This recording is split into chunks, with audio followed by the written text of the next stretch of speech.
Hello student, मैं रमाकांत स्वागत करता हूं आज की इस वीडियो में जिसमें हम लोग क्लास 10 साइंस पढ़ने वाले हैं। प्यारे बच्चों, आपका त्रैमासिक परीक्षा बहुत ही पास है, तो इसको ध्यान में रखते हुए मैं आपके लिए जो फिजिक्स वाला पार्ट है उसका PYQ क्वेश्चन करवाने वाला हूं। और PYQ क्वेश्चन में क्या होंगे, आपके बहुविकल्पीय यानी कि MCQ क्वेश्चन होंगे। अगर जो ये क्वेश्चन आप लोग एकदम अच्छे तरीके से कर लेते हैं तो बहुत अच्छे तरीके से आप लोग अपने एग्जाम में आने वाले क्वेश्चन को सॉल्व कर पाएंगे। देखिए, आप लोग का फिजिक्स होने वाला है, तो यहाँ पर केमिस्ट्री जो लिखा गया है इसको हटा लीजिएगा, ठीक है। तो चलिए हम लोग क्लास स्टार्ट करते हैं और समझते हैं क्वेश्चन को। देखेंगे, सबसे पहला हमारा क्वेश्चन यहाँ पर है और इसका क्या आंसर होगा, चलिए हम लोग सॉल्व करते हैं। इसमें कहा क्या जा रहा है, एक बार आप लोग भी क्वेश्चन पढ़ लेंगे, उसके बाद में मैं भी पढ़ करके आपको क्वेश्चन समझाता रहूंगा और हम लोग साथ साथ में आंसर भी करते रहेंगे, बहुत अच्छे तरीके से समझ में आएगा। कह रहा, समतल दर्पण के सामने एक वस्तु दर्पण से 10 सेंटीमीटर दूरी पर रखी गई है। दर्पण से प्रतिबिंब की दूरी होगी, कितना दूरी होगी आपको ये बताना है। 5 सेंटीमीटर, 10 सेंटीमीटर, 20 सेंटीमीटर या 0 सेंटीमीटर, क्या हो सकता है इसका आंसर, जल्दी से आप लोग कमेंट बॉक्स में बताएंगे अगर जो आपको मालूम है तो। अगर जो नहीं मालूम है तो कोई दिक्कत नहीं, हम लोग साथ में सॉल्व करते हुए चलेंगे। तो देखिए, अगर जो कोई समतल दर्पण है तो वहां पर मान लेते हैं ये समतल दर्पण हो गया, तो इसके सामने जितनी दूरी पर क्या होगी, वस्तु रखी जाएगी, उतनी ही दूरी पर क्या होगा, इसका प्रतिबिंब बनेगा। तो 10 सेंटीमीटर दूरी पर रखा गया है ना, तो इसका प्रतिबिंब भी 10 सेंटीमीटर दूरी पर बनेगा। तो इसका जो दिया गया है दूसरा ऑप्शन सही आंसर हम लोग को मिल जाएगा। बाकी सब ऑप्शन क्या है, ये सब रॉन्ग है। ओके, अगले क्वेश्चन की तरफ बढ़ें। अगर जो आपको ये क्वेश्चन समझ में आ गया हो तो देखेंगे इस क्वेश्चन को और बताएंगे इसका क्या आंसर होगा। आप लोग जितने भी मैं क्वेश्चन करा रहा हूँ ये आप लोग के लिए बहुत ही इंपॉर्टेंट हैं, चाहे आपका क्वार्टरली एग्जाम हो या फिर आप लोग हाफ ईयरली एग्जाम की तैयारी कर रहे हैं। और साथ ही साथ ये सब क्वेश्चन बोर्ड एग्जाम में भी आएंगे, ठीक है, आ नहीं सकते, आएंगे, क्योंकि जितने भी इंपॉर्टेंट क्वेश्चन है मैंने वहीं को केवल सिलेक्ट किया है। इसमें कहा क्या रहा है, समतल दर्पण की फोकस दूरी कितनी होती है। तो समतल दर्पण जो होता है इसका फोकस दूरी कितना होता है, शून्य होता है या अनंत होता है, 25 सेंटीमीटर होता है या -25 सेंटीमीटर होता है। तो आपको मालूम होगा कि जो समतल दर्पण होगा इसका फोकस दूरी क्या होता है, अनंत यानी कि इनफाइनाइट होता है। क्या होता है, इनफाइनाइट होता है। तो इसका जो दिया गया है सेकंड ऑप्शन फिर से सही आंसर हम लोग को मिल जाएगा। ओके, क्लियर है, वेरी गुड। देन देखते हैं हम लोग अगला क्वेश्चन और आप लोग बताएंगे इसका क्या आंसर होगा। आप लोग इसमें कहा क्या जा रहा है, अवतल दर्पण के फोकस और वक्रता केंद्र के बीच स्थित वस्तु का प्रतिबिंब बनता है। कहाँ पर बनता है और कैसा बनता है ये आपको बताना है, ठीक है। उल्टा आभासी बड़ा, ठीक है, आपको बताना कैसा बनेगा। उल्टा वास्तविक बड़ा, उसके बाद में सीधा आभासी बड़ा, उसके बाद में दिया गया उल्टा वास्तविक छोटा। तो कौन सा सही आंसर हो जाएगा ये आपको बताना है। तो इसमें जो दिया गया है आप लोग का पहला ऑप्शन उल्टा आभासी और बड़ा, तो ये क्या हो जाएगा, हम लोग का सही आंसर हो जाएगा, ठीक है। अगर जो कोई भी अवतल दर्पण है, ठीक है, तो उसमें फोकस तथा वक्रता केंद्र के बीच अगर जो कोई प्रतिबिंब की स्थिति पूछना चाहेगा तो उसका क्या होगा, उल्टा प्रतिबिंब बनेगा, ठीक है। उल्टा का मतलब क्या है, अगर जो ये हमारा मुख्य अक्ष है, ठीक है, तो इसके नीचे बनेगा। उल्टा का मतलब नीचे बनता है। आभासी बनेगा, ठीक है, और क्या होगा, वस्तु से बड़ा होगा, मतलब जितना साइज उसका होगा उससे क्या होगा, बड़ा बनेगा। आभासी कब बनता है, जब हम लोग डॉटेड लाइन से दिखाते हैं, ठीक है। जब एकदम सीधी सीधी लाइन से बनती है तो क्या होता है, वो सीधा होता है। बाकी अगर जो क्या है डॉटेड लाइन से दिखाते हैं तो क्या होता है, वो हमारा आभासी होता है। ओके, क्लियर है। देन देखते हैं हम लोग अगला क्वेश्चन और आप लोग बताएंगे इसका क्या आंसर होगा। इसमें क्या कह रहा है, यहाँ भी उसी से देखिए, जो चार्ट आप में दिया गया है कि कौन सा प्रतिबिंब कहाँ पर बनेगा, कैसा बनेगा, उसकी स्थिति कैसी होगी। तो चार्ट आप लोग चाहे दर्पण हो, ठीक है, या फिर लेंस हो, ठीक है, दोनों का क्या करेंगे, याद कर लेंगे, फिक्स है, वहां से क्वेश्चन बनेंगे ही बनेंगे, कोई नहीं रोक सकता। अब कितना क्वेश्चन बन जाएंगे ये आप पे डिपेंड करता है, क्योंकि फिजिक्स वाले पार्ट में जो ये प्रकाश वाला चैप्टर है, ठीक है, आप लोग ये बहुत ही इंपॉर्टेंट है। तो यहाँ से क्वेश्चन आएंगे ही, तो बहुविकल्प में भी जरूर आएंगे। इसमें क्या कह रहा है, एक बार क्वेश्चन पढ़ेंगे और देखेंगे हम लोग। अवतल दर्पण के सम्मुख ध्रुव और फोकस के बीच स्थित वस्तु का प्रतिबिंब बनता है सीधा आभासी छोटा, सीधा आभासी बड़ा, उसके अंदर दिया गया सीधा वास्तविक बड़ा और सीधा वास्तविक छोटा। तो कैसा बनता है आपको ये बताना है। देखिए, दर्पण के सामने क्या, जो ध्रुव होता है, ठीक है, ध्रुव यहाँ पर मान लेते हैं, और क्या फोकस यहाँ पर है, ठीक है, तो इनके बीच में अगर जो रखेंगे तो इसका जो प्रतिबिंब होगा वो कैसा होगा आपको ये बताना है। तो देखेंगे इसमें जो दिया गया इसका हमारा सीधा और क्या हो जाएगा, आभासी बनता है। ठीक है, तो सीधा देखेंगे कहीं सब में दिया गया है, आभासी देखेंगे यहाँ पर दिख रहा हमें और यहाँ पर दिख रहा है। ठीक है, तो छोटा तो बनता नहीं, क्या होता है, बड़ा बनता है। तो इसका जो दिया गया है दूसरा ऑप्शन सही आंसर होगा। बाकी आप लोग डायग्राम बना लीजिएगा इसका बहुत अच्छे तरीके से। डायग्राम जब तक नहीं बनाएंगे तब तक आप लोग नहीं समझ पाएंगे ये कैसे हो क्या रहा आखिर। ठीक है, तो डायग्राम अगर जो बनाना चाहेंगे तो आप लोग बनाएंगे तो वहाँ से याद भी होता रहेगा। ठीक है, सबसे पहले क्या करिएगा, इसे दर्पण बना लीजिएगा। ठीक है, और ये क्या हो जाएगा, इसका मुंह खच्च हो जाएगा, यहाँ पर क्या हो जाएगा, ध्रुव हो जाएगा, यहाँ पर फोकस। ठीक है, इसके बीच में क्या हो गया, यहाँ पर प्रतिबिंब हो गया। ठीक है, अब रेखाएं डाल करके क्या करिएगा, बनाइएगा तो आप लोग को एकदम अच्छे तरीके से बन जाएगा। बाकी इसके बाद में देखेंगे इस क्वेश्चन को और बताएंगे इसका क्या आंसर होगा। आप लोग इसमें कहा क्या जा रहा है, एक बार पढ़िए और बताइए इसका क्या आंसर होगा। फोकस दूरी एफ एवं वक्रता त्रिज्या आर के बीच संबंध स्थापित कीजिए। तो ये बहुत ही महत्वपूर्ण क्वेश्चन है। ठीक है, इतना इंपॉर्टेंट है कि कह नहीं सकते हैं हम लोग। बताएंगे इसका क्या आंसर होगा आप लोग। तो देखेंगे जो फोकस होता है यह बराबर क्या होता है हमारा r/2 होता है। यह बराबर कितना होता है, r/2, यानी कि फोकस दूरी क्या होता है, वक्रता त्रिज्या का आधा कर देते हैं तो हमें मिल जाता है। तो देखेंगे कहीं दिया गया ऐसा, तो देखेंगे नहीं मिल रहा है तो क्या करेंगे, इसको थोड़ा सा सॉल्व कर लेंगे। तो 2 का इसमें मल्टीप्लाई होगा तो कितना हो जाएगा, 2f इक्वल टू r हो जाएगा। तो इसके अकॉर्डिंग जो दिया गया है इसका तीसरा ऑप्शन हम लोग को सही आंसर मिल जाएगा। चाहे ये ऑप्शन में दिया रहेगा तो ये सही रहेगा, नहीं तो इस तरह से दिया रहेगा तो ये भी सही आंसर हम लोग को मिल जाएगा। ओके, क्लियर है सबको, बहुत अच्छे।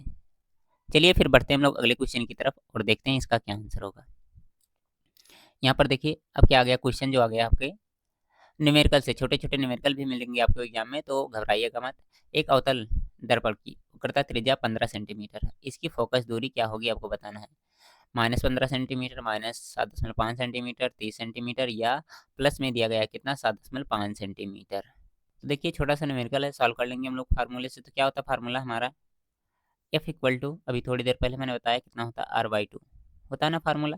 तो यहाँ पर देखिए r कितना दिया गया, 15 सेंटीमीटर, तो यहाँ से कितना हो जाएगा 15 और बटे में कितना हो जाएगा 2, जब सॉल्व करेंगे कितना आ जाएगा 7.5 हो जाएगा। लेकिन जो अवतल दर्पण होता है इसमें क्या लिया जाता है, फोकस दूरी माइनस ली जाती है। तो इसका आंसर कितना हो जाएगा, माइनस में 7.5, यानी कि दूसरा ऑप्शन इसका सही आंसर हमको मिल जाएगा इस तरह से। ओके, क्लियर है सबको ना। इस क्वेश्चन का कौन सा जो दिया गया हमारा सेकंड ऑप्शन सही आंसर हो जाएगा इस तरह से। देन देखो इस क्वेश्चन को और बताओ इसका क्या आंसर होगा। आप लोग आराम से सॉल्व करिएगा, बताइएगा इसका क्या आंसर। इसमें कहा क्या जा रहा है, एक अवतल दर्पण की फोकस दूरी -10 सेंटीमीटर है। ठीक है, दर्पण की वक्रता त्रिज्या आपकी बतानी है। तो वहीं से फिर से लगाइए, एफ बराबर कितना, r/2, और यहाँ से कितना हो जाएगा, एफ की वैल्यू माइनस में 10 दिया गया है तो कितना हो जाएगा 10 इक्वल टू r/2। जब इसको सॉल्व करेंगे कितना हो जाएगा, 10 दूना 20 हो जाएगा। ठीक है, माइनस में आंसर नहीं आ रहा तो क्या हो जाएगा, दूरी हमारा प्लस में लिया जाता है इसलिए क्या हो जाएगा 20 सेंटीमीटर। इसका दूसरा ऑप्शन सही आंसर मिल जाएगा हमको। ओके, सेंटीमीटर में लिख लीजिएगा क्योंकि 20 सेंटीमीटर इसका आंसर हमको मिल रहा है। अगर जो यहाँ तक समझ में आ गया तो हम लोग आगे बढ़ें अगले क्वेश्चन की तरफ। तो चलिए देखते हैं इसके बाद अगला क्वेश्चन और बताएंगे आप लोग इसका क्या आंसर होगा। अब देखिए इसमें क्या कह रहा है, किस वस्तु का वस्तु से बड़ा आभासी प्रतिबिंब बनता है। यहाँ पर देखेंगे थोड़ा ध्यान से और बताएंगे इसका क्या आंसर होगा। ऐसा कौन सा, ठीक है, दिया गया है इनमें से चारों ऑप्शन में से, दर्पण हो या लेंस हो कोई दिक्कत नहीं है, जिसका क्या होना चाहिए, वस्तु से बड़ा आभासी प्रतिबिंब बने। पहला ऑप्शन दिया गया है उत्तल दर्पण। ठीक है, दूसरा दिया गया है अवतल लेंस, उसके बाद में अवतल दर्पण, और दिया गया है समतल दर्पण।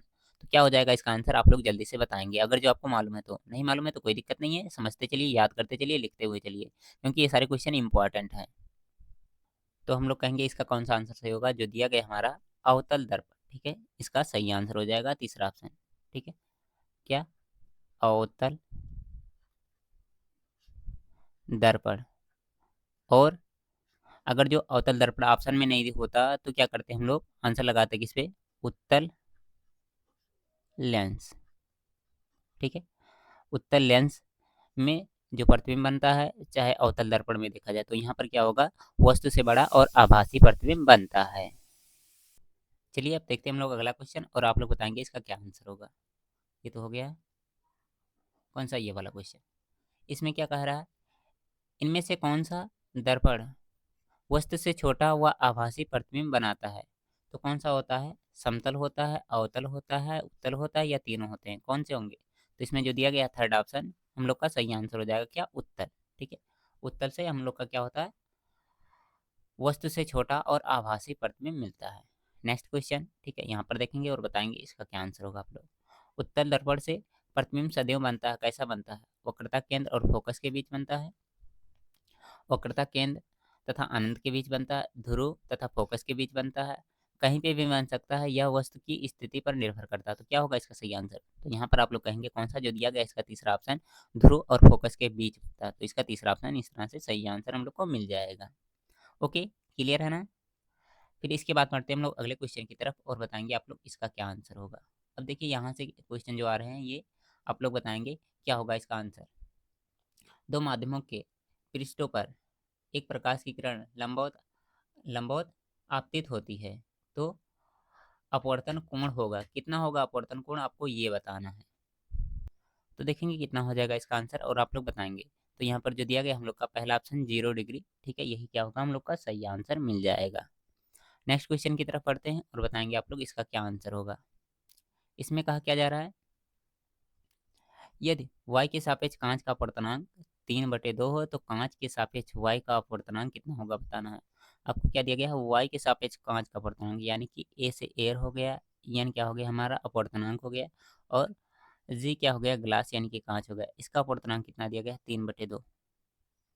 हमें बताना क्या है, कांच के सापेक्ष यानी कि ग्लास के सापेक्ष क्या करना है, वायु का अपवर्तनांक हमें बताना है, जी एन ए हमें बताना है। हम लोग जानते क्या हैं कि अगर जो जी एन ए निकालना है तो क्या हो जाएगा, ये रेसिप्रोकल हो जाएगा किसका, ए एन जी का हो जाएगा। तो यहाँ पर इसका उल्टा करेंगे तो कितना हो जाएगा, ये हो जाएगा 2/3।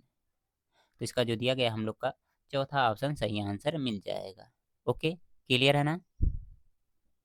चलिए बढ़ते हैं हम लोग नेक्स्ट क्वेश्चन की तरफ और देखते हैं इसका क्या आंसर होगा। इसमें कहा क्या जा रहा है, एक बार पढ़ेंगे क्वेश्चन और बताएंगे आप लोग इसका क्या आंसर होगा। यदि y के सापेक्ष कांच का अपवर्तनांक 3/2 है, y में प्रकाश की चाल 3 × 10⁸ मीटर पर सेकंड है, तो आपको बताना क्या है, कांच में प्रकाश की चाल क्या होगी। देखिए कांच में अगर जो प्रकाश की चाल निकालना है तो फार्मूला क्या हो जाएगा, फार्मूला मात्रा होता है जो कि जो आपका प्रकाश का चाल निकालना है, ठीक है, कांच में किसका प्रकाश का चाल निकालना है तो निकाल लीजिए। सबसे पहले फार्मूला होता है वाई में प्रकाश की चाल और बटन कितना हो जाएगा, कांच में प्रकाश की चाल, ठीक है। तो यहाँ पर मैं लिख दे रहा हूँ फार्मूला कितना हो जाएगा, वाई में प्रकाश की चाल और बटन कितना हो जाएगा, जो कांच में दिया गया है, कांच में प्रकाश की चाल, ठीक है। तो यहाँ से सॉल्व कर लीजिए इसको।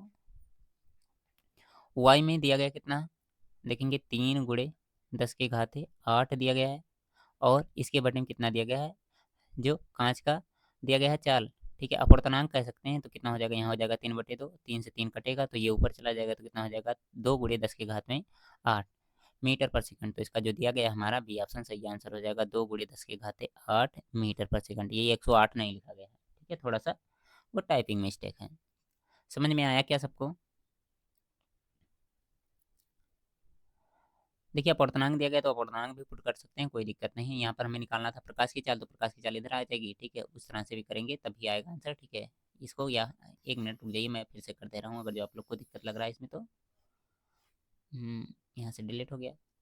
हमारा फार्मूला क्या हो जाएगा, यहाँ से y के सापेक्ष कांच दिया गया ना, तो A N G equal to कितना हो जाएगा, यहाँ से अभी थोड़ी देर पहले फार्मूला क्या लिखा गया था, y में प्रकाश की चाल और बटन कितना हो जाएगा, कांच में प्रकाश की चाल, कांच में प्रकाश की चाल, ठीक है। तो यहाँ से कांच में प्रकाश की चाल हमें निकालनी है तो इसको इधर भेज दो, तो कितना हो जाएगा, कांच में प्रकाश की चाल इक्वल टू कितना हो जाएगा, y में, ठीक है, और बटन कितना आ जाएगा, ए एन जी आ जाएगा। तो यहाँ से वैल्यू पुट कर दो, y वाला कितना दिया गया है, ये दिया गया 3 × 10⁸ और यहाँ से कितना हो जाएगा, इसके बटन 3/2 हो जाएगा, 3 से 3 कटेगा तो 2 ऊपर चला जाएगा तो कितना हो जाएगा, 2 × 10⁸, ठीक है। फार्मूला थोड़ा जल्दबाजी में मैंने उसको सॉल्व नहीं किया इसलिए आप लोग को लगा कि गलत लग रहा है, ठीक है, लेकिन से वही आंसर आएगा, ठीक है, दूसरा ऑप्शन।